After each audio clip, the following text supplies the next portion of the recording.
ऐसा कुछ।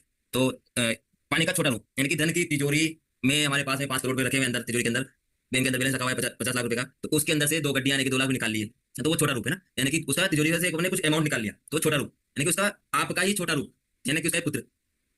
तो यहाँ पर भी हम जल से संबंधित कोई क्रियाएं कर सकते हैं, ये भी जल ही है। तो पूरा का पूरा नोटिस जो है वो पूरा का पूरा जल ही है। अब ये आपस यानी कि हिमवान, हिमालय की पुत्री, कौन है हिमालय की पुत्री? उमा, पार्वती, यानी कि शिव जी की अर्धांगिनी।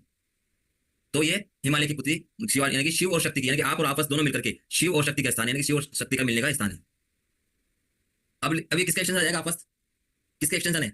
इसको ध्यान में रखना पड़ेगा हमको ना हमेशा, किसका एक्सटेंशन ये दिमाग में होना चाहिए हमारे। किसका आर्यमा। एक्सटेंशन? आर्यमा का। और आर्यमा कौन है? कनेक्टर, कनेक्ट कराने वाले। तो ये क्या करेगा? कनेक्ट कराने का, यानी कि दो लोगों को मिलाने का स्थान है ना। तो दो लोगों के मिलन की जगह है। चलिए, तो ये कौन है? कैरियर, यानी कि जो सही जगह पर सामान को पहुंचा रहा है, यानी कि अभी तक हमने क्या पढ़ा था? डिस्ट्रीब्यूशन। अभी तक हमने क्या पढ़ा? आपने डिस्ट्रीब्यूशन, काम का, समय का, पैसे का, धन का, है ना, जो भी डिस्ट्रीब्यूशन करना था हमने वो डिस्ट्रीब्यूशन समझा। अब वो जो डिस्ट्रीब्यूशन करना है उसके लिए किन किन साधनों की आवश्यकता पड़ेगी? जो हमने काम बांट दिया, उस काम को बांटने के बाद में उस काम को पूरा करने के लिए किन किन साधनों की, संसाधनों की आवश्यकता पड़ेगी, वो आपस है। यानी कि कोई काम करना है उसके लिए हमको किन किन चीजों की आवश्यकता है। मुझे फैक्ट्री डालनी है तो क्या क्या चाहिए? जमीन चाहिए, जमीन के ऊपर प्लॉट चाहिए, प्लॉट के ऊपर मशीनें चाहिए, मशीनों के ऊपर कारीगर चाहिए, कारीगर के लिए कच्चा माल चाहिए। तो ये सब संसाधन है। तो संसाधनों का बंटवारा, यानी कि उनका डिस्ट्रीब्यूशन, यानी कि जो हमारे, हमने दवा ली, जो हमने दवा ली उसको पहुंचाने का काम तो आपने किया, पर वो जो दवा है उसकी व्यवस्था करना, वो आपस है। आपस का शाब्दिक अर्थ है आपकी संतान, यानी कि समराम सुल्तान ने क्या कहा इसको? आपस की पहचान उमा के रूप में करता है, पर्वत की पुत्री पार्वती कहलाई, शैल पुत्री है ना, यानी कि शैल पुत्री, यानी कि हिमालय की पुत्री। और क्या? पार्वती, पर्वत की पुत्री पार्वती है ना, शैल की पुत्री शैल पुत्री। तो शैल पुत्री कौन है? जैसा कि आपको हिमालय हिमवान माना जाता है, आपस हिमालय की संतान कोई और नहीं बल्कि भगवान शिव की पत्नी देवी पार्वती ही है। यानी कि ये कौन है?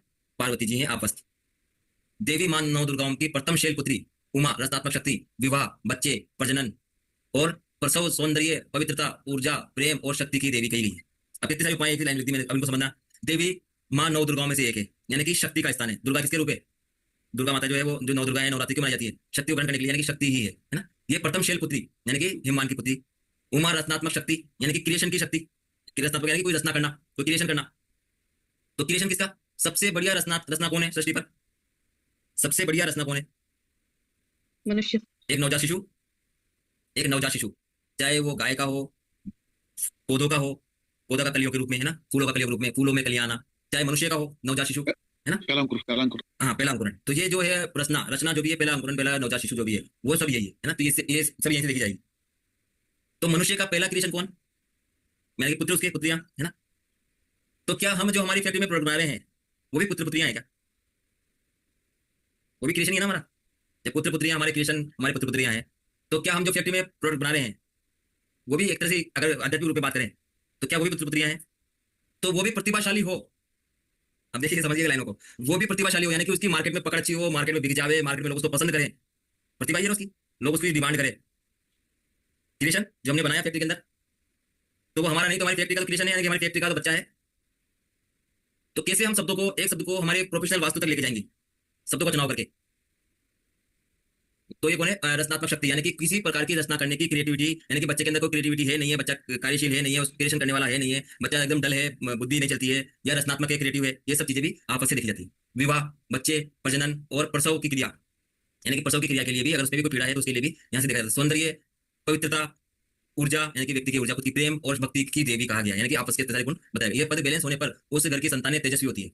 तो यानी कि अगर ये पद अच्छा है, बैलेंस है, तो उस, देखिए अपने आप में पढ़ा, तो उस घर की संतानें तेजस्वी होती है। और यहाँ पर भी आ रही है, संतानें तेजस्वी होती है। यानी कि जो प्रोडक्शन हमने बनाया है वो तेजस्वी है या नहीं है, लोग उसकी डिमांड करते हैं या नहीं करते, लोग उसको पसंद करते हैं नहीं करते, वो मार्केट में कितनी पहुंच बना चुका है, उसको उसने मार्केट में कितनी पकड़ बनाई हुई है, मार्केट पर उसका कितना साम्राज्य है, ये सब चीजें भी अपन आपस से देख सकते हैं। इसे अन्नपूर्णा, बहुतायत और भोजन भी कहा जाता है, यदि यह शक्ति, यही यही आदि शक्ति है। यानी कि इसे क्या कहा गया? अन्नपूर्णा, यानी कि बहुतायत, बहुत बड़ी मात्रा में भोजन। एक बीज डाला जमीन के अंदर और कितने निकल के आते हैं बाहर? एक बीज डाला था, अपने पौधे पौधे लगाया था एक छोटा सा, और अब उसमें कितने फल निकल के आएंगे बाहर? तो ये बड़ी मात्रा में देने में सक्षम है। यानी कि हमने एक बार फैक्ट्री लगा दी, एक बार दुकान डाल ली, अब उसके फल हमको जिंदगी भर तोड़ने हैं। एक बार फैक्ट्री लगा दी, अब एक क्या रोज लगाएंगे फैक्ट्री, अब तो उसमें काम चलता रहेगा, और उसके फल जो निकलेंगे, उसका जो प्रॉफिट निकलेगा, उसका अपन फायदा उठाते रहेंगे लाइफ टाइम। तो बहुत आयात में देता है, यानी बड़ी मात्रा में देता है। अन्नपूर्णा देवी है, यानी कि जिसका भंडार कभी खाली नहीं होता, यानी कि उपजाऊ भूमि है। अन्नपूर्णा भोजन कहा जाता है, यही आदि शक्ति है। पार्वती दिव्य ज्ञान का अवतार और जगत की माता। देखिए आप देखिए इसके अंदर त्रिदेव है ना हमारे पास में, तो त्रिदेवियां भी है। तो पार्वती कौन है? दिव्य ज्ञान का अवतार, अवतार और जगत की माता, लक्ष्मी धन और समृद्धि की देवी, और सरस्वती ज्ञान और शिक्षा की देवी। तीनों यहीं पर है, इसी एक ही पद पर। तीनों का गुण इस पद में मिल जाता है हमको। तो वह हिंदू देवी त्रिदेवी त्रिमूर्ति बनाती है, यानी कि तीनों के गुण, यानी कि ये पद बैलेंस होने पर बच्चे बुद्धिमान होंगे, संतानें बुद्धिमान होगी, संतानें धनवान होगी, और संतानें ज्ञानवान होगी। यानी कि इस पद के बैलेंस होने पर उस घर में रहने वाले व्यक्ति जागरूक, समझदार, शिक्षित, धन कमाने वाले, ऊंचे पद पर ऊंची नौकरियों को ग्रहण करने वाले, या ऊंचे व्यवसाय को ग्रहण करने वाले, मार्केट में अपना साम्राज्य जमाने वाले, है ना, यानी कि प्रतिभाशाली, है ना। वास्तु पुरुष का यहाँ पर अंग जो है वो छाती है ना, और छाती किसको रिप्रेजेंट करती है? पालन पोषण को, पोषण को, है ना। तो पोषण से भी जुड़ा हुआ है, यानी कि बहुतायत से, यानी कि अन्नपूर्णा से भी जुड़ा हुआ है। ठीक है।